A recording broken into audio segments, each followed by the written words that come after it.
నమస్తే రమగారు. నమస్తే జయ. రమగారు, ఏదైనా మంచి స్టోరీ చెప్పండి. అన్నీ మంచివే, సరే డిఫరెంట్గా ఉండేది చెప్తాం. కాశ్మీర్ రాజవంశ కథలు అని కొన్ని పుస్తకాలు ఉన్నాయి. మన విశ్వనాథ్ సత్యనారాయణ గారు ఆయన నేపాల్ రాజవంశ కథలు, కాశ్మీర్ రాజవంశ కథలు అవి రాశారు ప్రత్యేకంగా. ఓకే, భలే ఇంట్రెస్టింగ్గా ఉంటాయి. మనం అసలు ఎప్పుడు చెప్పలేదు కదా, మీరు చెప్పలేదు. ఈసారి నావెల్స్ పరిచయం చేద్దాం కొన్ని. తప్పకుండా. అప్పుడు చెప్తాం. భాష కొంచెం టఫ్గా ఉంటుంది. ఒకసారి నేను ఆ కథ చెప్పేశాను అనుకో, మీరు ఈజీగా చదవగలుగుతారు. కథ చెప్పేస్తే మనకి థీమ్ తెలుసు కదా. అవునవును. అప్పుడు మనం కథ భాష కాస్త టఫ్గా ఉన్నా చదవగలుగుతాం. పిలక గణపతి శాస్త్రి గారి గురించి ఇదివరకు ఒకసారి చెప్పుకున్నాం. విశాల నేత్రాలు నావెల్ గురించి చెప్పిన. అవును. ప్రపంచంలో అతిపెద్ద కళ్ళు, అత్యద్భుతమైన దేవాలయం, శ్రీరంగం దేవాలయానికి సంబంధించిన కథ. అయితే పిలక గణపతి శాస్త్రి గారివి ఇంకా మంచి మంచి పుస్తకాలు ఉన్నాయి. విశాల నేత్రాలు నా ఫేవరెట్, నాకు బాగా ఇష్టం. వారిది హరివంశం ఒకటి ఉంది. తర్వాత ప్రాచీన గాథా లహరి ఒకటి రాశారు. ఈ ప్రాచీన గాథలు సొంత కథ అని చెప్పడానికి వీల్లేదు. అవి పూర్వకాలపు కథల్ని తీసుకుని రీటోల్డ్ స్టోరీస్, సరిగా చెప్పాలంటే అది. ఈ రీటోల్డ్ స్టోరీస్ చూడు, మనం మహాభారతాన్ని ఉషశ్రీ గారు రాశారు. తర్వాత ఇప్పుడు ఊపులూరు కామేశ్వరరావు గారు రాశారు. మధ్యలో ఎంతమందో వాళ్ళ పద్ధతుల ప్రకారం, వాళ్ళ భాష ప్రకారం రాసుకుంటారు. రీటోల్డే కదా అన్ని. మహాభారతానికి నకళ్ళు రకరకాలు. వారి భాష అండ్ ఏ పాత్రకి పాత్ర మీద వారికి ఎక్కువ ఆసక్తి కలిగిందో అది ఆ పాత్ర ఎలివేషన్ ఇంకా బాగుండేలాగా. ఇప్పుడు నేనైనా కథ చెప్పేటప్పుడు ఓన్ చేసుకుని చెప్పేస్తా కదా. అవును, రీటోల్డ్ స్టోరీసే ఇవన్నీ. ప్రాచీన గాథా లహరిలో కథలన్నీ కూడా అంటే థీమ్ అంటే ఒకటే ఉంటుంది, బట్ మీ సొంతంగా మీ సొంత పదాలని పెట్టి చెప్తూ ఉంటారు కదా, అంతే. అదే పద్ధతి. అయితే ఇప్పుడు ప్రాచీన గాథా లహరిలో పిలక గణపతి శాస్త్రి గారు చెప్పిన కథలన్నీ కూడా ప్రాచీన రాజవంశపు కథలు. కళ్యాణ రాజతరంగంలో నుంచి, తర్వాత ఏమో మహాభారతం నుంచి కొన్ని, రామాయణం నుంచి కొన్ని, భాగవతం నుంచి కొన్ని, హరివంశం, ఉత్తర హరివంశం నుంచి, అట్లా రకరకాల కథలను తీసుకున్నారు. కాశ్మీర్ రాజవంశాల కథ ఒకటి నాకు చాలా ఇష్టం. ఓకే. సామర్థ్య పరీక్ష. ఇప్పుడు పూర్వకాలం రాజుల కాలంలో ఏం చేసేవాళ్ళు, జ్యేష్ఠుడు రాజు అవుతాడు. మనకి ప్రథమ పుత్రుడు, పెద్ద కొడుకు ఎవడైతే వాడికి రాజు, వాడు రాజ్యం ఇచ్చేస్తారు. అప్పుడప్పుడు పెద్ద కుమారుడు ఉన్నప్పటికీ సామర్థ్యాన్ని బట్టి తర్వాత వాళ్ళకి రాజ్యాలు వెళ్ళేవి కథలు చూస్తాం. మనకి మహాభారతంలో కూడా ధృతరాష్ట్రుడు ఉండగా ఆయన అంగవైకల్యం వల్ల ద్వితీయ కుమారుడైన పాండురాజుకి రాజ్యం లభించింది. దాన్ని అనుసరించిన కథలు కూడా సినిమాలు చూసాం మనం. అయితే ఇందులో ఏంటంటే ఈ సామర్థ్య పరీక్ష కథ చాలా ఇంట్రెస్టింగ్గా ఉంటుంది. ఒక రాజ్యాన్ని, కాశ్మీర్ రాజ్యానికి రాణి దిద్దాదేవి ఆవిడ పేరు చూడు, దిద్దా. అయితే ఆవిడ భర్త క్షేమగుప్తుడని రాజు. ఆయన రాజు, ఆవిడ రాణి. క్షేమగుప్తుడు, భలే ఉన్నాయండి పేరు. అయితే ఆయన అంత సమర్థుడు కాదు. ఈవిడ మంచి గట్టిదనమాట, మంచి బాగా తెలివిగలది. పైగా రాజ్యం మీద ఆసక్తి ఉంది ఆవిడకి, ఆధిపత్యం మీద ఆసక్తి కొంతమంది స్త్రీలలో ఉంటుంది. ఆయనకి దిద్దాక్షేముడు అని పేరు. ఎందుకంటే ఆయన రాజుగా ఆయన ఏం చేయాలి, అంతా ఆవిడదే పెత్తనం. ఇప్పుడు మన శివగామి పాత్ర ఒకటి మనం ప్రచండ అంటే ప్రబలమైన పాత్ర. ఆ బలమైన పాత్రకి ఇలాంటి పాత్రలే ఇవి, వీటి నుంచే తీసుకున్నారు ఆ పాత్రని. ఏదైనా ఆవిడ చక్రం తిప్పేయగలదు. అయితే ఈ దిద్దాదేవికి ఓ కుమారుడు కలిగాడు.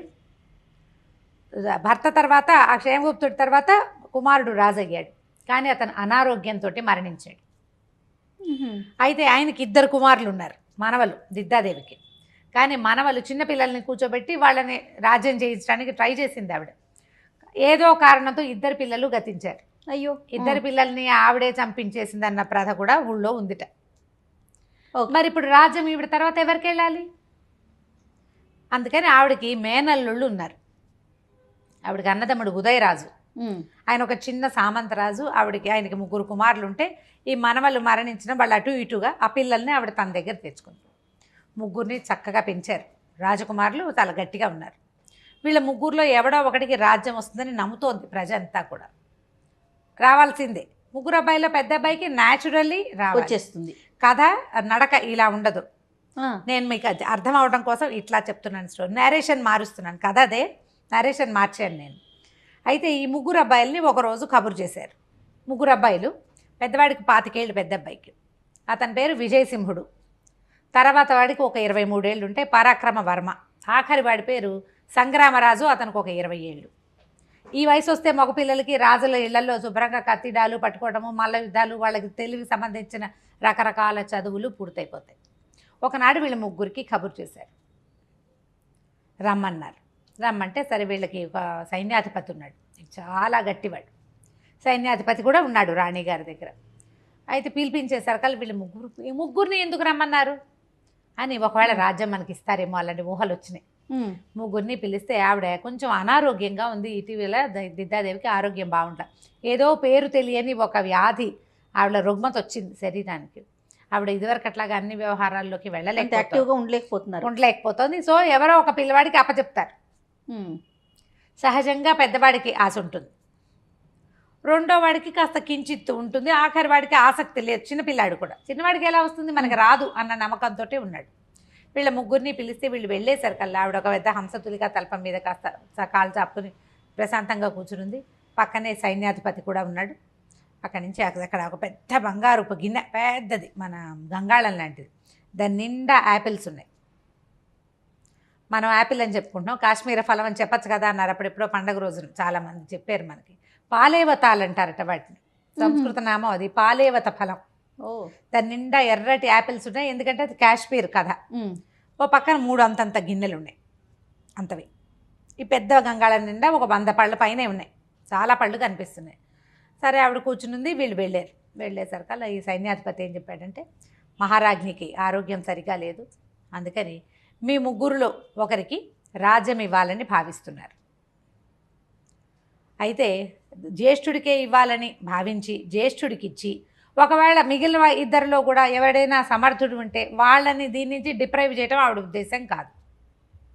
కాబట్టి మీ ముగ్గురు మీలో మీరు ఆలోచించుకుని ఎవడో ఒకటి పేరు చెప్పి మేము తప్పకుండా ఇతనికి వెనకాల ఉంటాము అని ఒకటి పేరు సజెస్ట్ చేసినా తీసుకుంటామన్నారు. వీళ్ళు ముగ్గురు ఒకళ్ళ మొహాలు ఒకళ్ళు చూసుకున్నారు. పెద్ద అబ్బాయి శాస్త్రం బాగా చదువుకోవాలి, నేను ఎలాగో రాజునవుతాను, శాస్త్రాలన్నీ నాకెందుకు అనుకున్నాడు. మల్ల యుద్ధంలో చాలా ప్రవీణుడు, చాలా బలవంతుడు, ఎంత బాగానో కత్తి తిప్పగలడు, 100 పళ్ళు విసిరేస్తే 100ని ముక్కలు తరిగేయగలిగేంత సామర్థ్యం ఉంది. యుద్ధ విద్యలు బాగా వచ్చినాయి, చాలా బలశాలి మనిషి. రెండో వాడు కూడా ఆ మల్ల యుద్ధం నేర్చుకున్నాడు, బలంలో అటు ఇటుగా అన్నకి సరి తూగేవాడు. మొండితనం ఒక పాలు ఎక్కువే. పెద్దవాడికి 25 ఉన్నాయి, రెండో వాడికి 23 ఉన్నాయి. ఆఖరి వాడికి పెద్దగా యుద్ధ విద్యలు రావు, వాడు కొంచెం లేతగా ఉన్నాడు ఆ పిల్లవాడు కూడా. అతను కామందక నీతి శాస్త్రం, చాణుక్య నీతి అవన్నీ చదువుకున్నాడు. శాస్త్రం మీద పట్టుంది, శాస్త్రమే నేను ఎలాగూ రాజును కానన్న ప్రగాఢ విశ్వాసంలో ఉన్నాడు. వీళ్ళు ఇద్దరిలో ఎవరికి ఓటేయాలో అతనికి తెలియదు. వీళ్ళిద్దరూ ఎవరికి వాళ్ళకి నాకే కావాలనుంది. పెద్దవాడికేమో నేను పెద్దవాడిని బలశాలిని, చిన్నవాడికి నేను పెద్దవాడిని కాకపోతే నాకు బలం ఉందిగా అని రెండో వాడికి. మూడో వాడికి తూష్ణీభావం వహించాడు, వీళ్ళిద్దరిలో ఎవరో ఒకళ్ళు అయితే అప్పుడు చూద్దామని. వాళ్ళిద్దరిలో ఎవరో ఒకళ్ళు రెండో వాడి కోసం చెయ్యకపోతే వీడెందుకు చేయిస్తాడు. మూడో అబ్బాయి కూడా మాట్లాడలేం, అతను మాట్లాడలేదు. సరే కొంచెం అసంతృష్టి వచ్చింది, రాణికి నచ్చలేదు పెద్దగా. సరే ఇతనికేమో సైన్యాధిపతికేమో పెద్ద అబ్బాయికి ఇవ్వాలి లెక్క ప్రకారం అని ఉంది లోపల మనసులో. పైకంటే రాణిగారి పేగ ఉత్తరిచ్చేస్తుందని చెప్పట్లేదు. రాణికి రెండో వాడి మీద ఆసక్తి ఉంది, వాడు ఇంకా బాగా ఏనుగులా కనిపిస్తాడు, గంభీరంగా కనిపిస్తాడు. కానీ డిసైడ్ చేసుకుని వాళ్ళలో వాళ్ళు చేసుకుంటారేమంటే చేసుకోలేదు. సరే ఇది తెమటల్లా, అందుకని ఏమనుకున్నారు, ఆయన ఏం చెప్పాడంటే, మీలో మీరు తేల్చుకుంటే బాగుండేది, మీరు ఇప్పుడు తేల్చుకోలేదు కాబట్టి ఒక పరీక్ష పెడదాం ముగ్గురికి. కాకపోతే మీరు ఒక ప్రతిజ్ఞ చేయాలి, ఈ పరీక్షలో ఎవరు గెలిచినా మిగిలిన వాళ్ళిద్దరూ అతనికి సహాయకారులుగా ఉంటామని ప్రతిజ్ఞ చేయాలి. సరే ఏమిటో పరీక్ష తర్వాత చెప్తారు. సరే ఒప్పుకున్నారు, ముగ్గురు ప్రతిజ్ఞ చేశారు, మాలో ఎవరు గెలిచినా సరే మేము ఏ పోటీ పడకుండా ఏమో సపోర్ట్ చేస్తాం, అలాగే చేస్తాము అని. సరే ఏం చేస్తాడు ఈయన, మీ ముగ్గురు దూరంగా నుంచోండి, మీ ముగ్గురికి ఈ 3 బంగారు గిన్నెలు ఇస్తాం, మీ పక్కన పెట్టుకోండి. ఇక్కడ ఈ పెద్ద గిన్నెలో పళ్ళు ఉన్నాయని ముందే చెప్పాం కాదు, ఈ పళ్ళని విసిరేస్తాను, ఎవరు చేజిక్కించుకుని తమ గిన్నెలో వేసుకుంటారో, ఎవరి దగ్గర ఎక్కువ పళ్ళు వస్తాయో వాడు విజేత. ఎప్పుడో పిల్లాటలాగా లేదు ఇది, క్యాచ్ పట్టుకోవటం. క్యాచ్ అంటే మళ్ళీ ఇలా వేయరు, నేల మీదకి వేస్తారు, నేల మీదకి దొర్లిస్తారు. ఈ దొర్లిచ్చిన వాళ్ళని నువ్వు పక్కవాడిని తోస్తావో కొడతావో, వాడు నువ్వు జుట్టు పట్టుకుంటారో, మీ మీరు ఏడవండి, మీరు ఏమైనా చేయొచ్చు, యుద్ధం చెయ్యొచ్చు, పోరాడచ్చు, పెనుగులాడచ్చు, మీ గిన్నెలు నిండాలి అంతే. 3 గిన్నెలు నిండవలను, ఎవరు ఎక్కువ పళ్ళు తీసుకుంటారో వాడు గెలిచినట్టు. బాగుంది. ఇక వెంటనే ఆ కిందకి పళ్ళు వస్తాయి అవి పట్టుకోవటము అని అనగానే ఎవడికి వాడికి లోపల ఒక ఉద్రేకం, గెలిచేద్దాం అనిపిస్తుంది చూడు పాపం. ఎవరికైనా అంతే కదా, క్యాచ్ వేస్తే ఇద్దరున్నారు, క్యాచ్ వేస్తే ఇద్దరు పట్టుకోవడానికి చేతులు అందిస్తారు. అవును. వాడు పట్టుకుంటాడులేని పక్కవాడు ఊరుకోడు, ఇద్దరు ఎత్తుతారు చేతులు. ఇప్పుడు పటాపటా విసిరేసేస్తున్నారు, ఒక ఉద్రేకం వచ్చేస్తుంది లోపల. వీడు మన అన్నయ్య, వీడు మన తమ్ముడు భావాలు ఉండవు. ఆ భావాలు ఉండకుండా గెలవాలన్న ఉద్రేకంతో పనిచేస్తారు. లోపల ఒక పశు ప్రవృత్తి వృద్ధి పొందిపోతుంది. జంతువులాగా అయిపోతారు. మానవత్వం ఎప్పుడు, మనుషులతనం ఎప్పుడు ఉంటుంది? నిదానంగా నిలబడి నువ్వు వస్తువు తీసుకుంటున్నప్పుడు ఉంటుంది. పెనుగులాడేటప్పుడు లోపల ఉన్న పశువులు బయటకు వచ్చేస్తాయి. ఏ కాలంలో అయినా దాన్ని తప్పించుకోలేము మనం. మానవ ప్రవృత్తి అట్లా ఉంటుంది. సరే, ఏం చేశాడు ఈయన? పళ్ళు ముందు వేసిరాడు. ముగ్గురు అందుకోవడానికి ప్రయత్నం చేశారు. అన్నదమ్ములు పెద్దవాళ్ళు ఇద్దరు భీమబలులు ముష్టిఘాతాలకు దిగారు. కొట్టేసుకుంటున్నారు, లాగేసుకుంటున్నారు, పెనుగులాడిపోతున్నారు. ఏవో కొన్ని పళ్ళు గిన్నెల్లోకి చేరుతున్నాయి. చిన్నవాడు ఒకటి రెండు చోట్ల తోసాడు కానీ పెద్దగా తోయలేడు.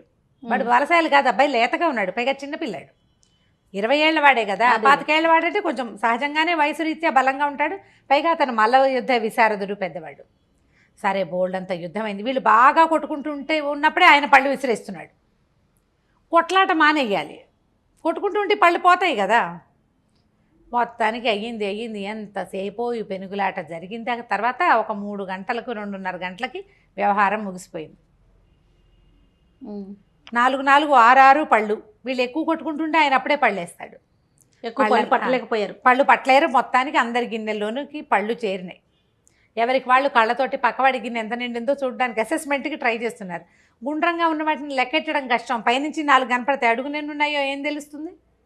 సరే, లెక్క పెట్టారు. ముందు పెద్దవాడిది తీసుకున్నారు. పెద్దవాడి పళ్ళన్నీ లెక్క పెడితే 29 వచ్చినాయి. రాణిగారు అమ్మయ్య అని ఊపిరి పీల్చుకుంది. ఆవిడకి ఏంటంటే పెద్దవాడికి ఇవ్వడం ఇష్టం లేదు, రెండో వాడి మీద ఆసక్తి ఉంది. ఈయన వెంటనే నీరసపడిపోయాడు సర్వసైన్యాధ్యక్షుడు. ఇంక పెద్ద అబ్బాయికి అవకాశం లేదు. 29 ఇక్కడ వచ్చేసినాయంటే మిగిలివి 2 భాగాలు అయినాయి కదా. అక్కడి నుంచి రెండో వాడి లెక్క పెట్టారు. రెండో వాడి దాంట్లో 31 ఉన్నాయి. ఇక లెక్క పెట్టక్కర్లేదు. ఈ 29 31 కలిపితే 60 పళ్ళు వీళ్ళిద్దరూ పట్టుకుంటే ఆఖరి వాడి దగ్గర 40 పళ్ళు ఉన్నాయి. ఈ ఫలితానికి రాణిగారు ఉసూరుమనిపోయింది. ఇద్దరు బిక్కమొహాలు వేశారు. వాళ్ళు ఇది ఊహించల. అవును. వాళ్ళు ఏమనుకున్నారు? వీళ్ళిద్దరూ మహాబలశాలుడు, కొట్టో లాగో కాయలు లాగేసుకుంటారనుకున్నారు. మెతగ్గా, సామాన్యంగా, సన్నగా, సింపుల్గా ఉండే పిల్లవాడు 40 పళ్ళు చేజెక్కించుకుంటాడని వాళ్ళు ఊహించలేదు. రాణిగారికి దిగులు పుట్టింది, సైన్యాధ్యక్షుడికి విసుగు పుట్టింది. అసలు ఈ పని సరైన పని కాదేమో అని అనిపించేసింది. కానీ ఇప్పుడు ఇంత ప్రతిజ్ఞ చేసి వాళ్ళతో ప్రతిజ్ఞలు చేయించి ఎవడు గెలిస్తే వాడికి రాజ్యం ఇచ్చేస్తాము అని ప్రకటించిన తర్వాత ఇప్పుడు వెనక్కి తిరగచ్చా తూచంటామా? ఇప్పుడు ఇంకా అనలేము, ఒప్పుకొని తీరాలి. లెక్క పెట్టారు. అయినా కూడా లెక్క పెడితే 40 పళ్ళు తేలినాయి. సరే, రాణిగారు కాస్త ఎట్లా కొట్లా నెట్టూర్పుని అణుచుకుని, మరి బోల్డని భావోద్వేగాలు వస్తాయి, అంటుకుని, నాయన ఎలా గెలిచాబోయ్ అని అడిగింది. ఏముంది, నా వాటాకు వచ్చినవి నేను పట్టుకున్నా, నా వైపుకి వచ్చినవి ఒకటి. చిన్న చిన్న యుద్ధాలు చేశా, మధ్య మధ్యలో తోయటానికి ప్రయత్నం చేసి 1 2 తీసుకున్నా. అన్నయ్యలు ఇద్దరు ఫైట్ చేసుకుంటూ ఉంటే వచ్చేసినవి నేను తీసేసుకున్నా. వాళ్ళిద్దరూ యుద్ధం చేసుకున్నప్పుడు వాళ్ళ చేతిలోంచి జారిపడినవి కూడా తీసేసుకున్నాను. వాళ్ళిద్దరూ పట్టుకున్నారు, చేత పుచ్చుకుని పెనుగులాడుతుంటే చేతిలోంచి జారుతాయి. వాళ్ళకు ఉద్రేకం వచ్చేసరికల్లా నువ్వు పారేస్తున్నావో పగలు కొడుతున్నావో తెలుస్తుందా? అంతేగా. ఉద్రేకాలు హత్యలు జరిగిపోవు. వాళ్ళిద్దరు ఒకళ్ళ పీకలు ఒకళ్ళు పట్టుకున్నారు. పీకలు పట్టుకోవాలంటే చేతులు కావాలా? మరి పళ్ళు ఎక్కడుంటాయి? కింద ఉంటాయి. కింద ఉన్నవి వీడు తీసేసుకున్నాడు. ఎప్పుడూ కూడా ఇద్దరు పెనుగులాడుతుంటే 3వ వాడు లాభపడతాడు. నేను ఆ లాభపడే 3వ వాడిగా ఉండటానికే చూస్తాను.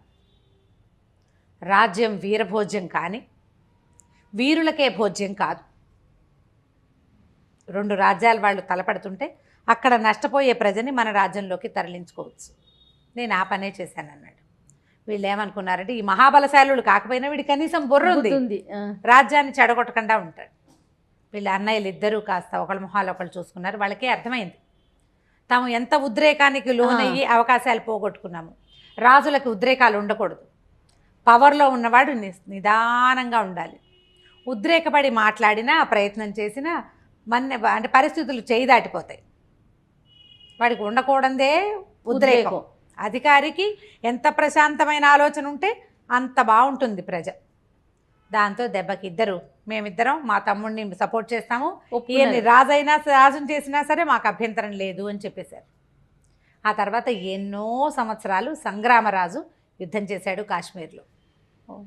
ఒక్కసారి కూడా అంతర్యుద్ధాలు సంభవించలేదు.